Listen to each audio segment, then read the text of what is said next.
Guys, ഈ ഒരു ആകാശത്ത് വരുന്ന എഫക്റ്റ് എങ്ങനെ ചെയ്യാൻ? സോ നമ്മൾ വീഡിയോയുടെ ഫസ്റ്റ് ഫ്രെയിമിൽ പോയിട്ട് സ്ക്രീൻഷോട്ട് എടുക്കുക.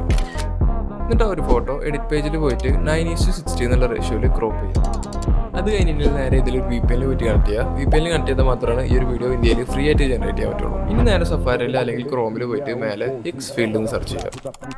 ഒരു മേലെ കാണുന്ന വെബ്സൈറ്റ് എടുക്കും. അവിടെ അടിക്ക് കുറച്ച് സ്ക്രോൾ ചെയ്തിട്ടുണ്ടെങ്കിൽ ട്രൈ ട്രെൻഡിങ് എഫക്ട്സിൽ എർത്ത് സൂം ഔട്ട് എന്നുള്ള ഓപ്ഷൻ കിട്ടും. അത് എടുക്കുക, എന്നിട്ട് ജനറേറ്റ് കൊടുക്കുക. ഇനി അവിടെ സ്റ്റാർട്ട് ഫ്രെയിം എന്നുള്ള ഓപ്ഷനിൽ നമ്മൾ സ്ക്രീൻഷോട്ട് എടുത്ത് വെച്ച ഫോട്ടോ അപ്ലോഡ് ചെയ്ത് കൊടുക്കുക. ഇനി അവിടെ പ്രോംപ്റ്റ് ഒന്നും കൊടുക്കേണ്ട ആവശ്യമില്ല. ജസ്റ്റ് അതിൻ്റെ അടിയിലുള്ള ഈ എൻഹാൻസ് ഓൺ ഓഫ് എന്നുള്ള ഓപ്ഷൻ ഓൺ ആക്കിയിടുക, എന്നിട്ട് ജനറേറ്റ് കൊടുക്കുക. എന്നിട്ട് അവിടെ ഗൂഗിൾ അക്കൗണ്ട് അല്ലെങ്കിൽ ആപ്പിൾ ID വെച്ചിട്ട് സൈൻ ചെയ്യുക. സൈൻ കഴിഞ്ഞിട്ടുണ്ടെങ്കിൽ നമുക്ക് ജനറേറ്റ് വീണ്ടും കൊടുക്കാൻ പറ്റും. അടി കുറച്ച് സ്ക്രോൾ ചെയ്തതിന് ഒരു 15 മിനിറ്റ് ഒക്കെ കാണിക്കും, പക്ഷെ അതൊന്നും എടുക്കില്ല.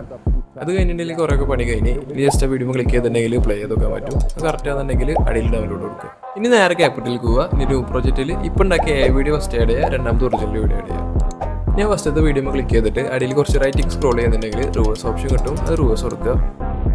ഇപ്പോൾ തന്നെ വീഡിയോ പ്ലേ ചെയ്തൊക്കെയാണെങ്കിൽ ആർക്കും കറക്റ്റ് ആയിട്ടുണ്ടാവും. ഈ ജസ്റ്റ് വലിയ ബ്രൈറ്റ്നസ് അല്ലെങ്കിൽ കളറായിട്ട് മിസ്മാച്ച് ഉണ്ടെന്നുണ്ടെങ്കിൽ ജസ്റ്റ് ട്രാൻസിഷൻ്റെ അവിടെ പോയിട്ട് മിക്സ് എന്നുള്ള ട്രാൻസിഷൻ ആഡ് ചെയ്യുക. അതിൻ്റെ ഡ്യൂറേഷൻ കുറച്ച് വെക്കുക. എന്നിട്ട് വീഡിയോ പ്ലേ ചെയ്തൊക്കെയാണെങ്കിൽ സംഭവം സ്മൂത്ത് ആയിട്ടുണ്ടാവും. അപ്പോൾ ഓക്കെ ബൈ.